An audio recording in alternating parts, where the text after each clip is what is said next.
Hi. So today I will be talking about the gravitational slingshot. So what is this?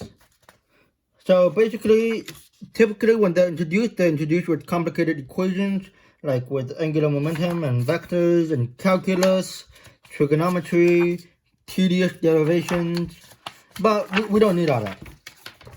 So let's talk about a gravitational slingshot. So let's assume here I have two balls. This is a golf ball and this is a ping pong ball. Let's say this is a massive planet like Jupiter, and this is a spacecraft.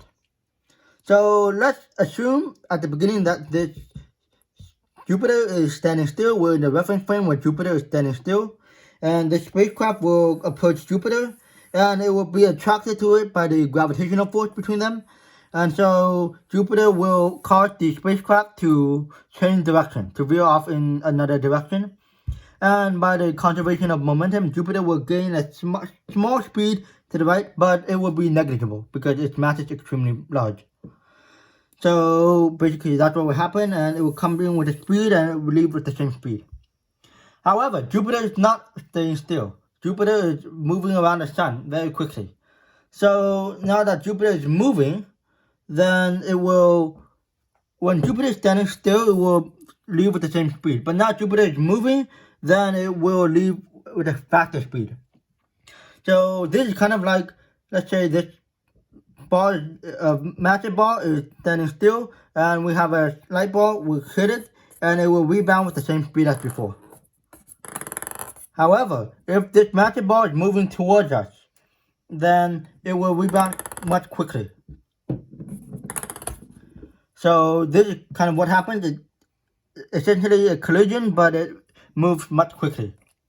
And so if we do the math, saying that momentum is conserved and energy conserved, we get this equation for head-on elastic collision. Just an approximation, because it's not a collision. But if we assume that the mass of Jupiter is much larger than the mass of the spacecraft, we can get that the final speed of the spacecraft will be approximately increased by twice the speed of Jupiter around the sun. And speed of Jupiter will remain essentially unchanged. And so this is the basic concept of how a gravitational slingshot works. And so why is this important? This is important because all space explorations need this gravitational slingshot in order to accelerate, so it will reach the destination much faster. Thank you.